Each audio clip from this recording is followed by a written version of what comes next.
उनीहरूले गरेको छ मान्छेले बुझेकै छैन हो त बुझ्नेले बुझेछ नि ड्याडी प्रकृति हो हजुर प्रकृतिबाटै प्रकृति नै ईश्वर हो ईश्वरबाटै सबै कुराको सृष्टि भएको छ त्यसैले प्रकृतिलाई मान्ने धर्म हिन्दू धर्म राम्रो पनि हो पुरानो पनि हो संस्कार पनि राम्रो हो तर त्यो चलन संस्कार अहिलेका सबैले छोडिसके हामीले त छोडेको छैनौँ त यहाँ अमेरिका आएर पनि हजुर हामीले अमेरिका आएर पनि छोडेको छैन नि आफ्नो संस्कार छोडेको छैन अब यो यस्तो मात्रै थिएन हामीहरूले थाहा पाउँदा नीति धर्म कर्म आस्था विश्वास कस्तो थियो कस्ता कस्ता काज कल्याण हुन्थे कस्ता कस्ता धार्मिक कार्यक्रमहरू हुन्थे मान्छेमा एउटा विश्वास हुनुपर्छ पहिला अब अहिलेको देखावटी भयो देखावटी सबै देखावटी छ रियालिटी केही पनि छैन वास्तवमै हो मान्छे धर्म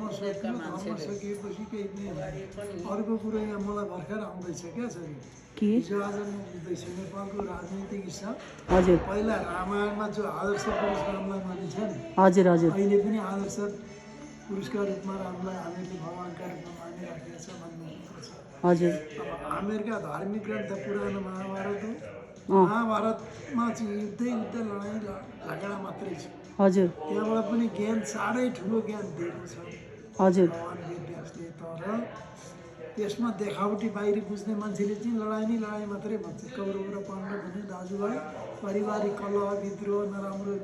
हिंसा झगडै मात्रै मारामार कुटाकुट अहिलेको देशको अवस्था त्यो अवस्था छ भनेला हामीले थाहा पाउँदा चाहिँ रामायणको जस्तो जुन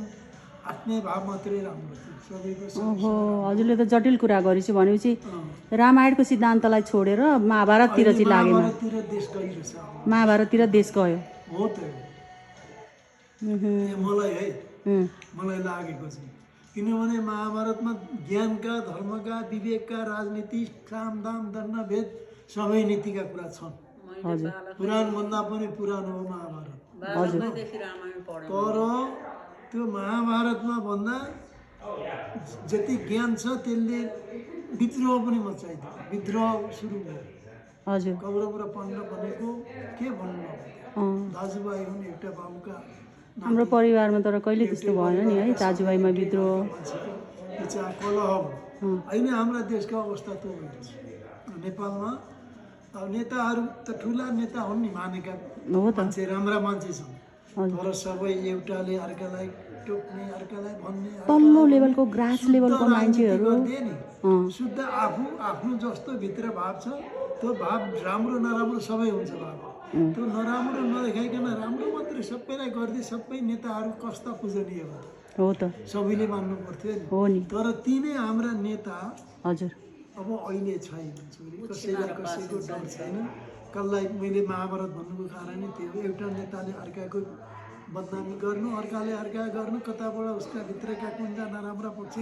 बाहिर देखाउनु र नराम्रो अनि नेतामा त्यस्तो भयो अनि जनता आफू ठुलो हुने अनि जनता झन् नेताभन्दा ठुला हुने जनता त जनता भइगयो अनि जनता चाहिँ झन् बौला कुकुर जस्तो बङ बङ बुझिया छ बुझेकै छैन कुरा जनताले बुझ्दा बुझ्दै पनि केही लाग्दैन कति होइन मुख छाड्ने प्रवृत्ति छ नि गाली गर्ने त्यो त सबै अब आफू खुसी तन्त्र हो आफू खुसी तन्त्र लोकतन्त्रमा त अब यो लोकतन्त्रको मिसयुज भयो क्या मिसयुज भयो होइन गर्न मन लाग्यो त्यही गर्यो जे भन्न मन लाग्यो त्यही भन्नु सक्यो धर्म सकिएपछि सबै कुरो सक्यो नेपालीहरूले आफ्नो वास्तविक जो धर्म संस्कार थियो नि हजुर धर्म र संस्कार भन्ने कुरा जटिल कुरा हो धर्म पनि सकियो संस्कार पनि सकियो सबै यो विदेशीले अर्काले सिको जान्छ उहाँ हामी त विदेशमा बसेर पनि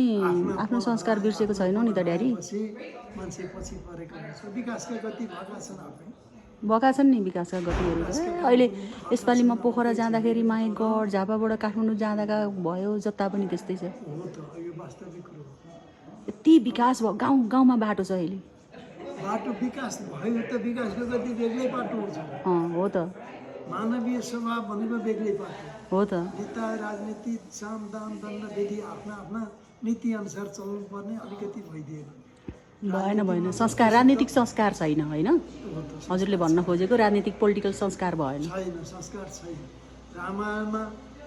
रामलाई बाबुले अनुशासन थियो कस्तो अनुशासन सिकाएको छ कस्तो माया सद्भाव त्यो देखाएको छ कुरो बुझिएन। मलाई एउटा कुरा नि जस्तो दाजुभाइका बिचमा भन्दा हाम्रो फ्यामिलीमा यता माइती परिवारमा घरपट्टि पनि दाजुभाइ बिचमा कस्तो आत्मीयता छ नि, मान्छेको त्यस्तो हुँदैन नि। हामी त यसो हो नि त, हामी अब जे भए पनि हामी 5 भाइ दाजुभाइ हजुर सबै मास्टर भयो। हजुर मास्टर भए जस्तो नैतिकतामा चल्नु पर्यो नि। हजुर हजुर आफू पनि नैतिकतामा चलिन्छ, हामीलाई पनि सिकाइदियो। आफू पनि नैतिकतामै चल्यो, दाजुहरूको पनि हाम्रा परिवारमा हामी 5 भाइले भनौँ, मान्छेलाई अर्कालाई नराम्रो भन्ने परिवारको हाम्रो पारिवारिक स्वभाव छ। हजुर हाम्रो आमाईको कुरो गर्दै लाँदै बुवा आमामा आयो, हाम्रा बुवाले पनि सधैँ अर्कालाई राम्रो मात्रै गर्ने, सबैको भलो होस् भन्ने हाम्रा बुवाको सोच थियो। हजुर पछाडि हाम्रो पनि त्यस्तै बाबुआमाकै स्वभाव आइहाल्छ नि। यो त नीतिगत रूपमा अब व्यवहारिक कारणले हाम्रो आमाको स्वभाव के थियो भने सबैलाई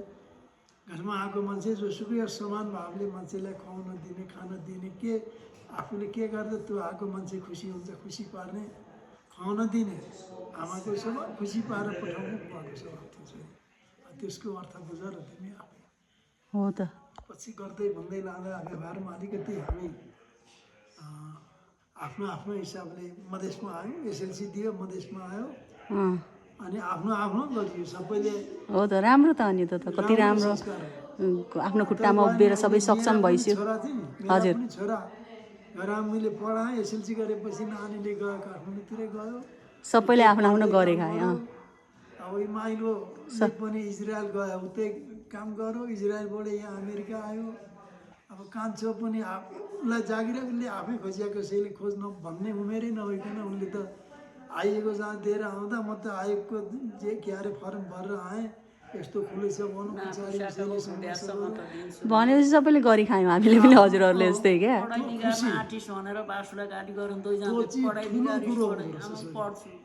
त्यो चाहिँ ठुलो कुरो हुनुपर्छ। छोराछोरीबाट सन्तुष्टि हुनु जति स्वर्गीय अनुभव कहीँ पनि हुँदैन। त्यस्तो फिल हुन्छ। यहाँ आयो, यहाँ यत्तिकै